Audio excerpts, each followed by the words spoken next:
दे सकता है। समझ रहे हैं भरत भैया? सब समझ में आ रहा है लक्ष्मण।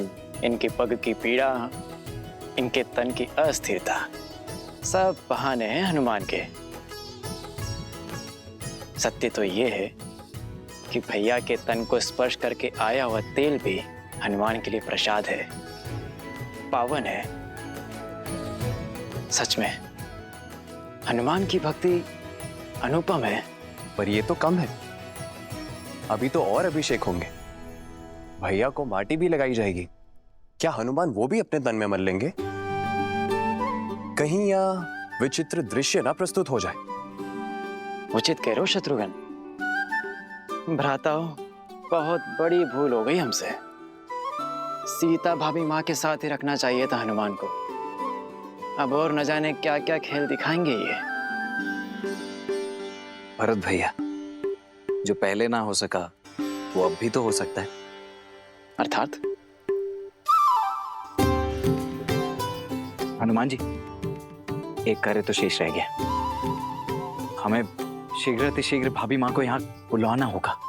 वो क्या है कि भैया के शीश पर जब अयोध्या का राजमुकुट सजेगा तो उन पर प्रथम पुष्प वृष्टि करने का अधिकार तो भाभी माँ को ही है ना। तो समस्या क्या है लक्ष्मण भैया? प्रभु के कार्य में कोई भी विघ्न नहीं आएगा। राम लखन सीता सहित हृदय बसहु सुरभि।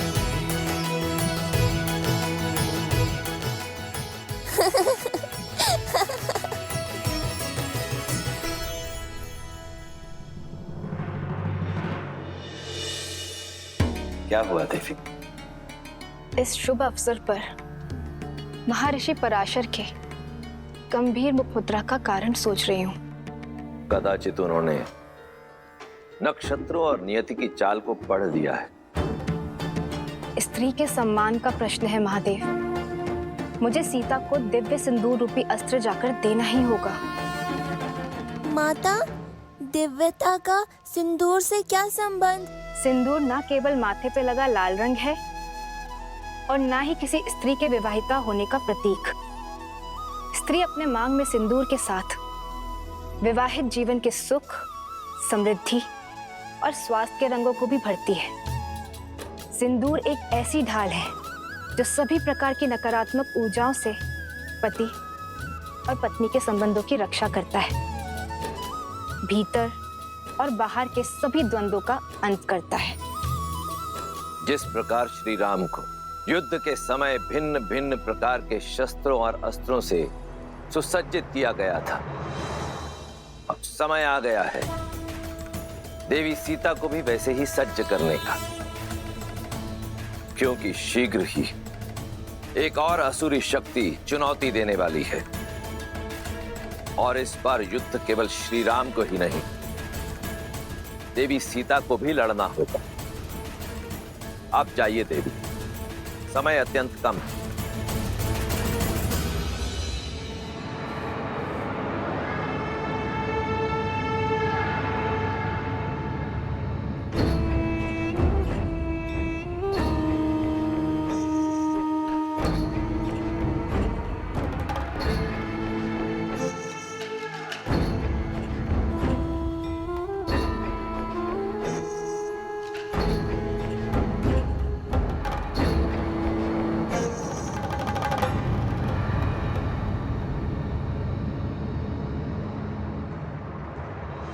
अद्भुत, अप्रतिम है ये सुंदरी। इन पर मोहित होकर क्या पाप कर लिया मेरे भाई रावण ने। प्रणाम ऋषिवर। सुखी रहो।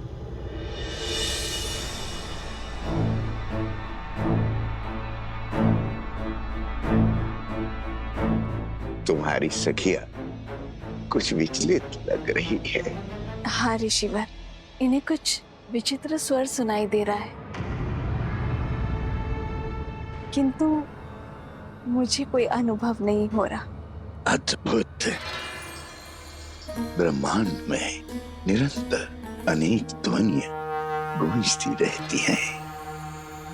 शब्दों और विचारों की तरंगे उठती रहती है। दुर्भाग्य होता है उन लोगों का जो उसे सुन नहीं पाते। कोई बात नहीं,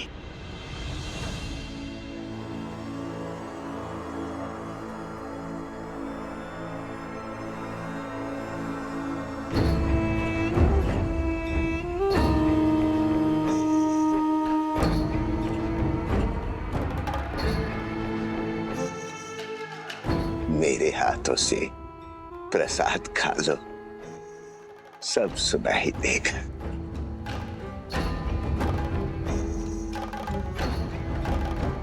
लो।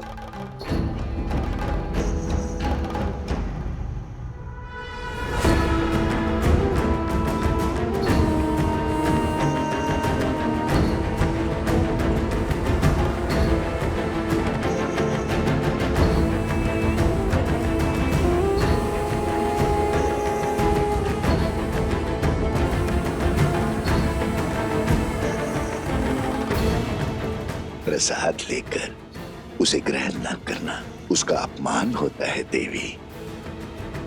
ग्रहण करो।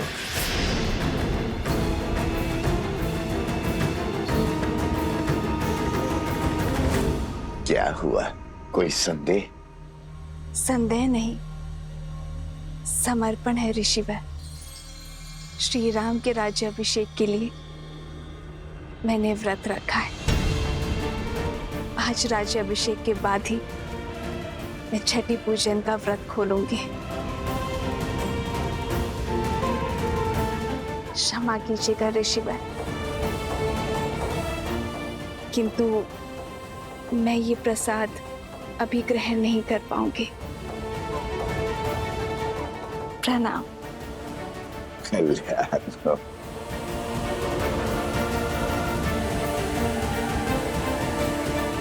कल्याण हो।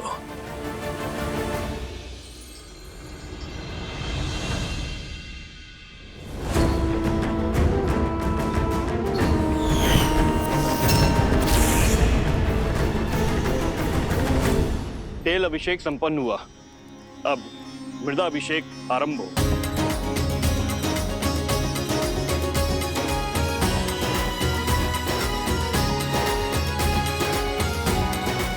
पर्वत पर देवताओं का वास होता है, इसीलिए पर्वत शिखर की माटी को राजा के मस्तिष्क पर लगाने से राजा की बुद्धि भी देवताओं की भांति तीव्र और दयालु होती है।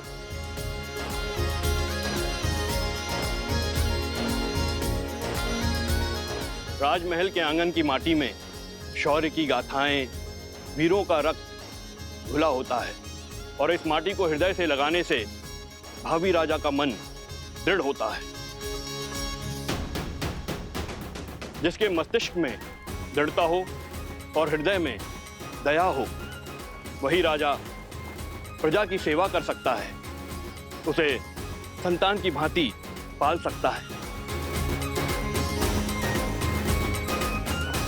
जय श्री राम, जय श्री राम, जय श्री राम, जय। अच्छा हुआ लक्ष्मण, हनुमान को सीता भाभी माँ को लेने भेज दिया, अन्यथा हनुमान तो यहाँ माटी स्नान कर रहे होते अभी।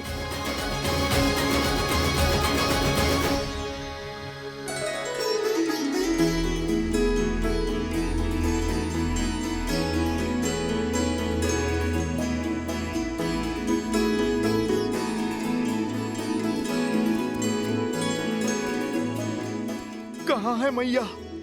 उन्हें तो शीघ्रातिशीघ्र प्रभु के पास लेकर जाना है।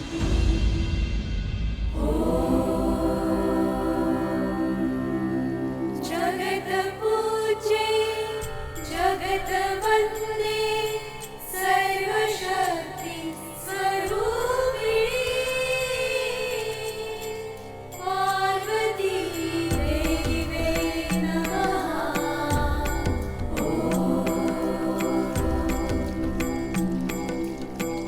महालक्ष्मी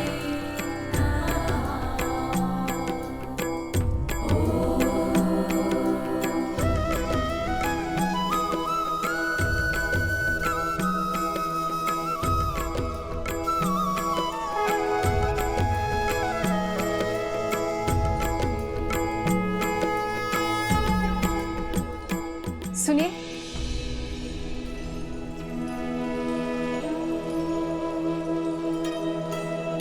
जी ये आपके लिए है देवी।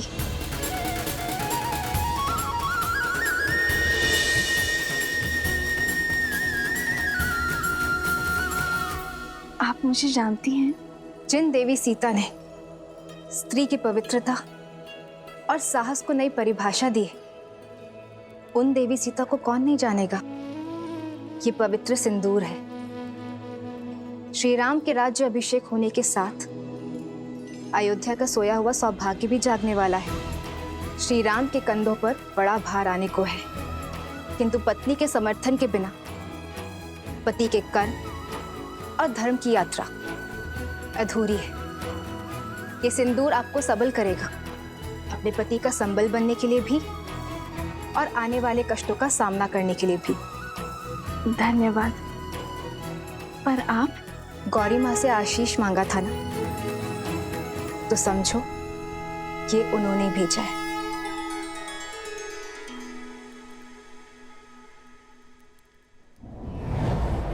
सर्वमंगल मांगल्ये शिवे सर्वार्थ साधिके शरण्ये त्र्यंबके गौरी नारायणी नमोस्तुते नारायणी नमोस्तुते।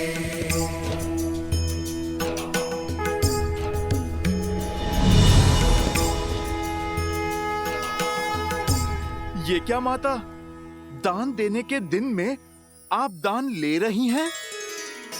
ये दान नहीं, प्रसाद है हनुमान। अच्छा माता, पर प्रसाद तो खाया जाता है ना। आपने मस्तक पर क्यों लगाया? क्योंकि इसका यही कार्य है। जब पत्नी अपने पति का नाम लेकर आज्ञा चक्र पर कुमकुम से तिलक लगाती है, तो उसका मन उसके साथी के साथ जुड़ जाता है।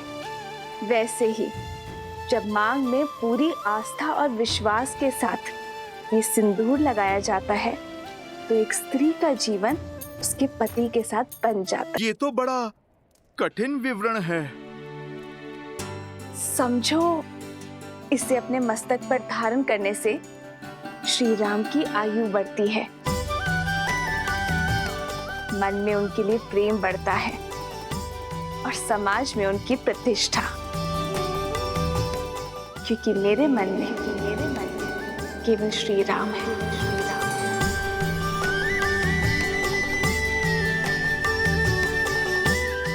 माता, आप मन मस्तक की बात करती हैं। इस भक्त के तो रोम रोम में प्रभु राम के लिए प्रार्थना उठती है माते। किंतु यदि मैंने अपने पूरे शरीर पर ये सिंदूर का लेप लगाया, तो ये समाज मेरे पति का उपहास उड़ाएगा, मेरे प्रेम पर हंसेगा।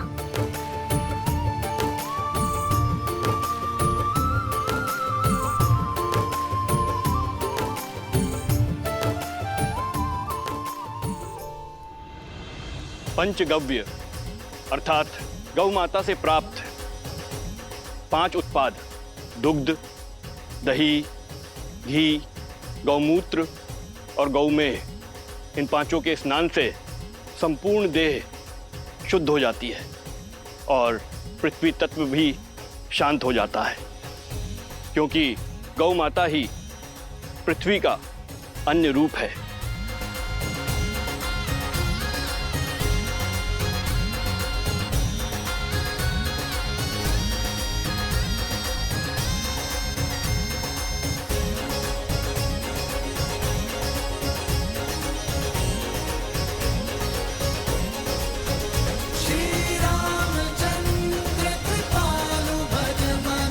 हरण भव भय दारुणं नव कंजरो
सब देव या संत ऋषि सब गाए मंगल गान। सरयू का गर्व बढ़ा लिए राज मुकुट श्री राम।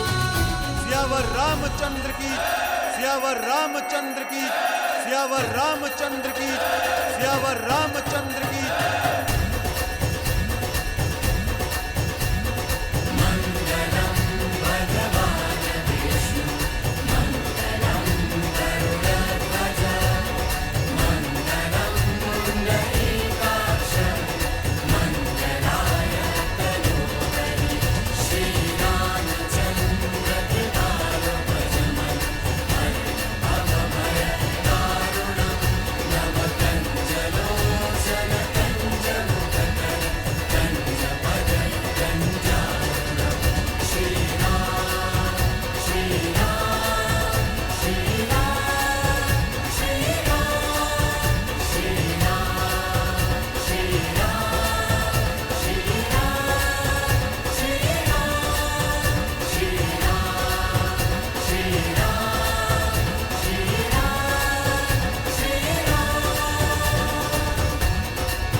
राज्य अभिषेक लगभग संपन्न होने वाला है,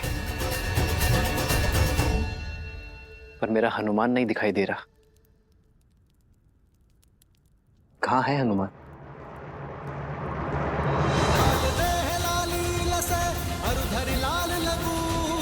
वज्र देह दानव दलत जय जय जय कपीसुर हनुमान।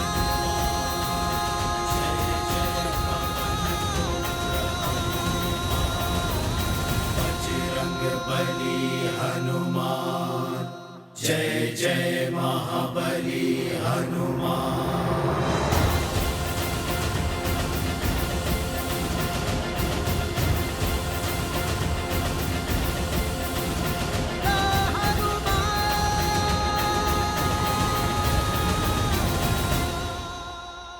सियावर रामचंद्र की, सियावर रामचंद्र की, सियावर रामचंद्र की, सियावर रामचंद्र की।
राज्य अभिषेक लगभग संपन्न होने वाला है, पर मेरा हनुमान नहीं दिखाई दे रहा। कहाँ है हनुमान?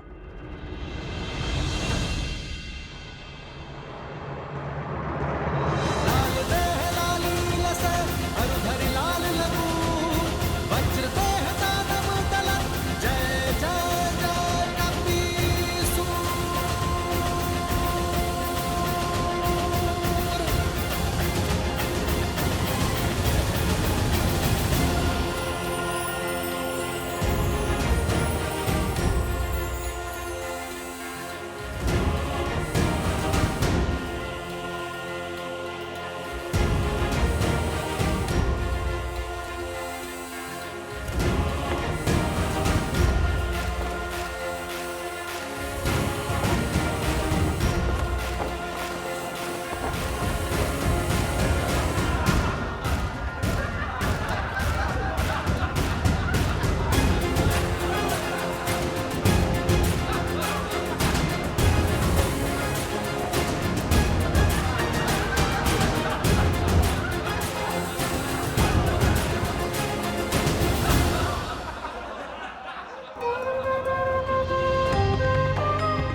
इसे अपने मस्तक पर धारण करने से श्री राम की आयु बढ़ती है, मन में उनके लिए प्रेम बढ़ता है और समाज में उनकी प्रतिष्ठा।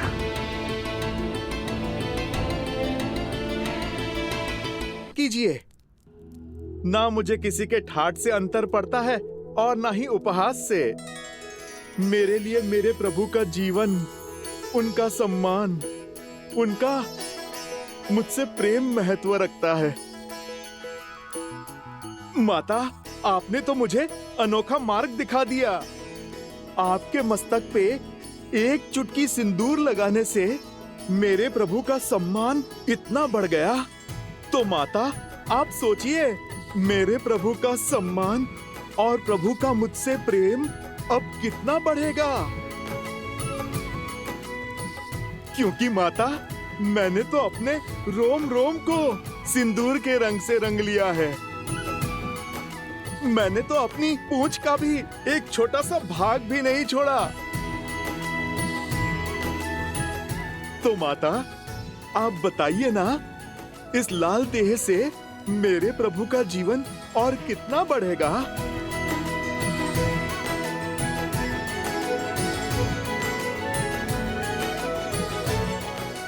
तुम्हारा प्रेम, तुम्हारी श्रद्धा, समर्पण अनंत है, अमर है हनुमान।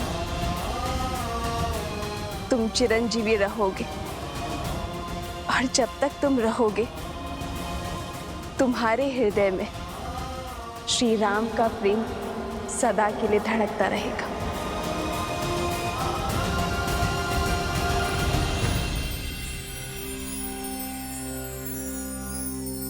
श्री गुरु चरण सरोज रज, निज मनु मुकुरु सुधारी, बरनउँ रघुबर बिमल जसु, जो दायकु फल चारी।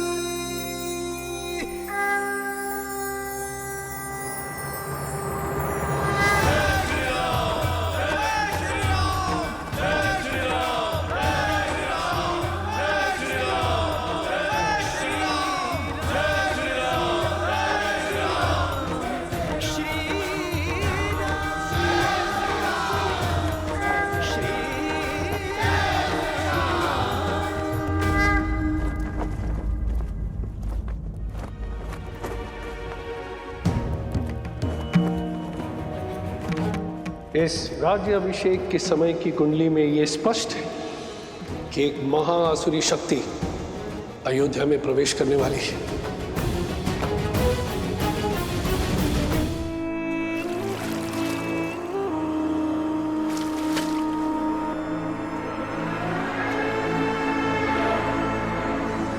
राम, न तुम जीते हो और ना ही ये युद्ध समाप्त हुआ है। युद्ध तो अब पूरी तरह आरंभ हुआ है। मैं तन पर वार नहीं करूंगा राम, मैं मन में घुसकर वार करूंगा। बोलो, कैसे करोगे मेरा संहार? रावण की नाभि का अमृत सूख गया, किंतु प्रजा के मन के विचारों का मैल कभी नहीं सूखता। उसका सामना कैसे करोगे? कैसे करोगे अयोध्या की प्रजा का सामना राम?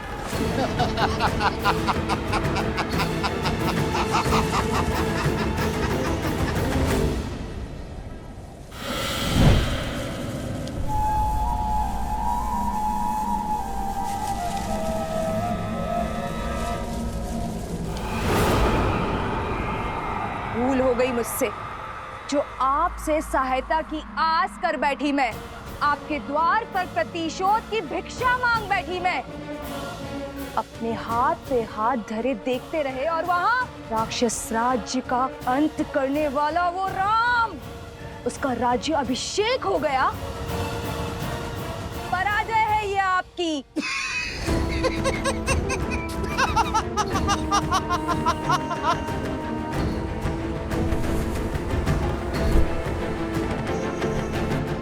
मैं जितना अधिक पराजित होता हूं, मेरा विजय पर उतना ही विश्वास दृढ़ होता जाता है। जानती हो असुर सदा पराजित क्यों होते रहते हैं? क्योंकि उन्हें अपनी शक्ति का तो बोध है, किंतु शत्रु की दुर्बलता का बोध नहीं है। राम का राज्याभिषेक उसकी दुर्बलता होगी।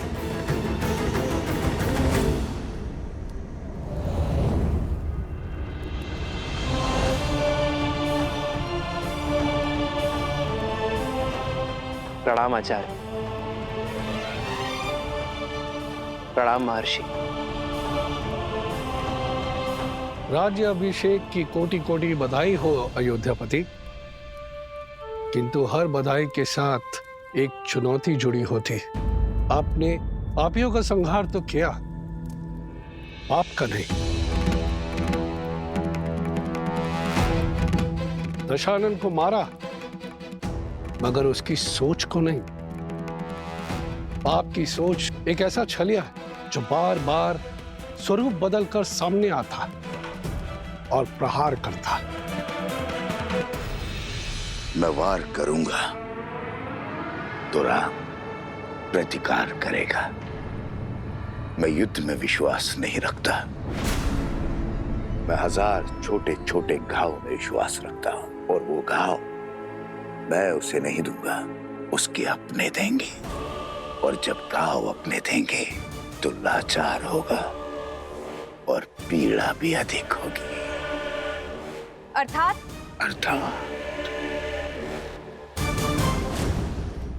जब शत्रु वार करता है तो व्यक्ति दिल मिलाकर उसका प्रतिकार करता है, किंतु जब संतान वार करती है तो व्यक्ति घुट-घुट कर मरता है। अयोध्या की प्रजा को संतान मानता है ना राम। अब यही प्रजा उस पर वार करेगी। जिसने रावण से लंका का युद्ध जीत लिया, वो अयोध्या की प्रजा से युद्ध नहीं कर पाएगा। अब उस पर उसकी प्रजा से प्रहार करवाऊंगा। अयोध्या के भीतर एक युद्ध होगा जिसे अयोध्या हार जाएगी। अयोध्या की प्रजा के मन में इतना विष घोल दूंगा जिसे राम तो क्या, महादेव भी नहीं काट पाएंगे। रावण महान शिव भक्त था, ज्ञान का सागर था, किंतु वो राक्षस सुमाली की राक्षसी वृत्तियों से जन्मा था। राक्षस सुमाली के अन्य पुत्र भी है श्री राम, जिनमें न रावण सा तप है और न ही ज्ञान है, तो केवल कुटिलता। क्षमा करें महर्षि, अयोध्या के उत्तर की ओर भरत भैया है, पूर्व की ओर लक्ष्मण भैया और पश्चिम की ओर मैं, और दक्षिण की ओर हनुमान जी हैं।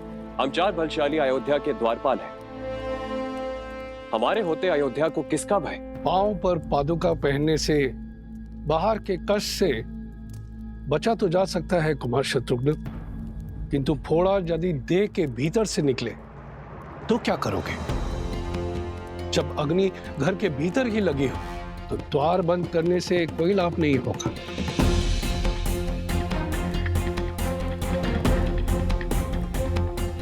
रावण के पापों का अंत तो हुआ है, लेकिन उसकी सोच का नहीं। जो विपदा आने वाली है उसके अस्त्र तलवार या भाले नहीं, असत्य, लोकवाद, झूठी निंदा, ये सब उसके अस्त्र है। शब्द उसका ब्रह्मास्त्र है। संसार का नियम है, अगर कोई भी असत्य बार बार कहा जाए, किसी की झूठी निंदा बार बार हो, तो वो सत्य लगने लगता है। और यह मनुष्य के स्वभाव की प्रवृत्ति है कि सत्य सामने होते हुए भी वो असत्य की ओर आकर्षित हो जाता है। हर मनुष्य के भीतर छिपी बैठी है असंतोष की अग्नि, इस अस्त्र को विस्फोटक बना देती। जब तक उन्हें मेरी योजना का आभास होगा, तब तक मैं उनका स्वर्ग रूपी संसार भस्म कर चुका हूंगा। मुझे आपकी रणनीति पर बिल्कुल भी विश्वास नहीं है। रावण भैया की शक्ति और साहस का 100वां अंश भी नहीं। अपने शत्रु से 2-2 हाथ करने की स्थान पर जुआरियों की भांति कुचक्र रचना से अंत नहीं होगा उस राम का। शांत प्रिय बहन, शांत। मैं जानता हूं कि तुम्हें मेरी शक्तियों पर संदेह है, इसलिए तुमने अपनी सहायता के लिए किसी और को भी बुलवाया। कौन है वो? हाँ, मैंने सहायता के लिए निस्थल के राजा भस्कर्ण और उनके पुत्र संहादमन को बुलाया है।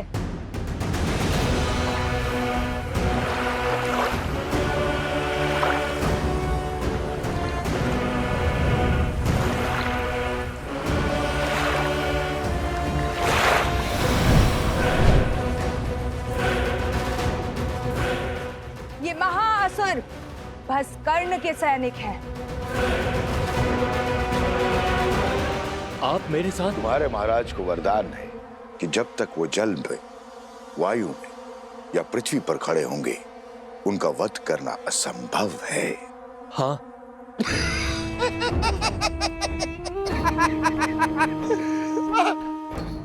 जाओ, करो युद्ध, किंतु एक बात स्मरण रहे, राम पर विजय केवल सहस्त्र रावण पा सकता है।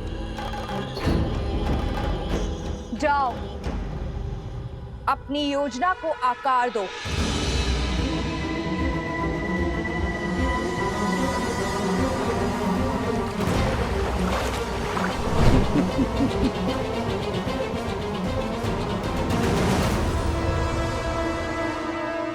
शूर्पणखा, सच है क्या और भ्रम क्या है, यह प्रश्न सदा से अमर खड़ा है। सहस्त्र मुखों की सहस्त्र बातें, इनसे भला कौन लड़ा है? आप यही गाते रहो और मैं अपना कर्तव्य निभाती हूं।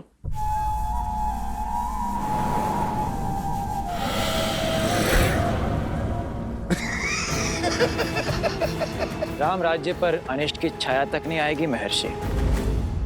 ऐसी परिस्थिति आएगी ही नहीं कि कभी असंतोष अपने पैर पसारे। असंतोष ईर्ष्या से जन्म लेता है राजकुमार, परिस्थिति से नहीं।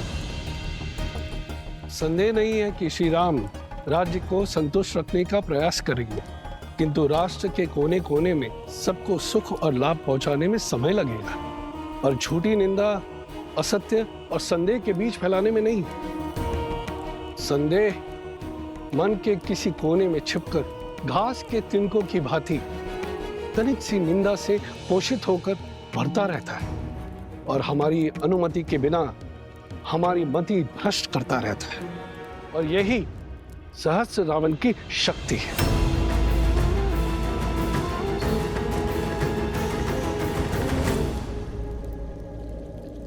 मैं राजनीति नहीं, भविष्य जानना चाहता हूं महर्षि। क्या छुपा है भविष्य के गर्भ में? अव्यवस्था, अराजकता, विजय भी होगी, किंतु भयंकर पीड़ा और संघर्ष के बाद। मानव जीवन तो है ही दुखों और संघर्षों का सागर, इससे भय क्या? मैं तो अयोध्या के विषय में पूछ रहा हूं महर्षि। मैं भी अयोध्या के विषय में ही बता रहा हूं राजन।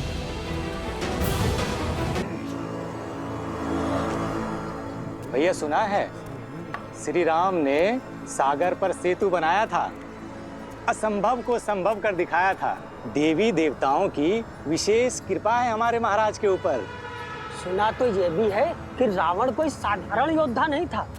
कहते हैं युद्ध बहुत ही भयावह था और बहुत दिन तक चला। जंगल में मोर नाचा, किसने देखा? न मोर न युद्ध। अच्छा, तुम कहना चाहते हो श्री राम ने रावण को नहीं मारा? न सेतु बांधा न युद्ध हुआ। नहीं नहीं भैया, मैंने ऐसा कब कहा? अरे हुआ होगा युद्ध, पर ऐसा नहीं जैसा सब बता रहे हैं।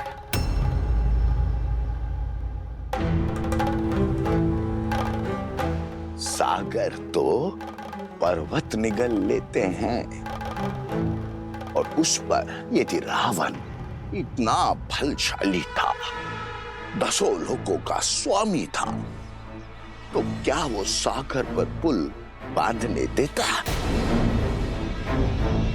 कदापि नहीं। तो क्या हमारे राघव असत्य कह रहे हैं? राम राम राम, ऐसा मैंने कब कहा भैया?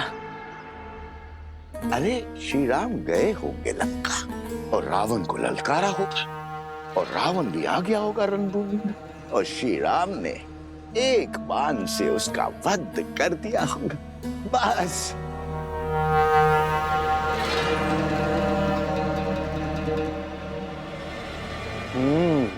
हो सकता है ये सब कथा वानरों ने बनाई हो। ऐसे ही बात का पतंगड़ बना दिया होगा। सत्य वचन भैया, सत्य वचन। ये कहानी अवश्य वानरों ने बड़ी बनाई है। श्री राम तो रघुकुल वंशज है, सोचा होगा श्री राम की यश की गंगा में हाथ धो लेते हैं।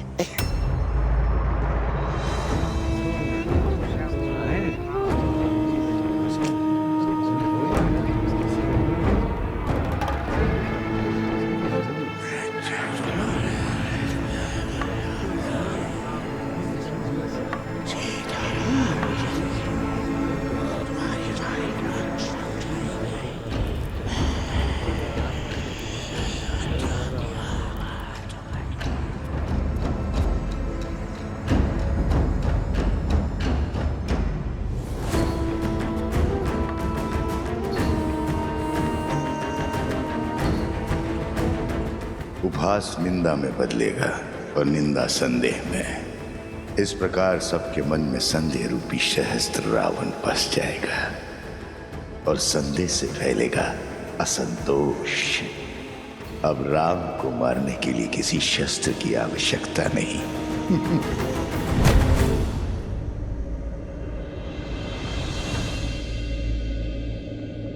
अरे क्या हुआ? तुम सब इतने विचलित क्यों हो? राज्य में विचित्र सी बातें फैल रही हैं कि हम युद्ध की अनुचित कथाएं बता रहे हैं, असत्य कह रहे हैं। आप ही बताइए, हम प्रभु श्री राम के शौर्य का झूठा वृत्तांत क्यों सुनाएंगे? क्या आपकी वीरता कोई गाथा है? अर्थात पाप ने अपने पग पसारना आरंभ कर दिया है। कौन है जो इस असत्य का डंका बजा रहा है? मुझे उसे खोजना ही होगा।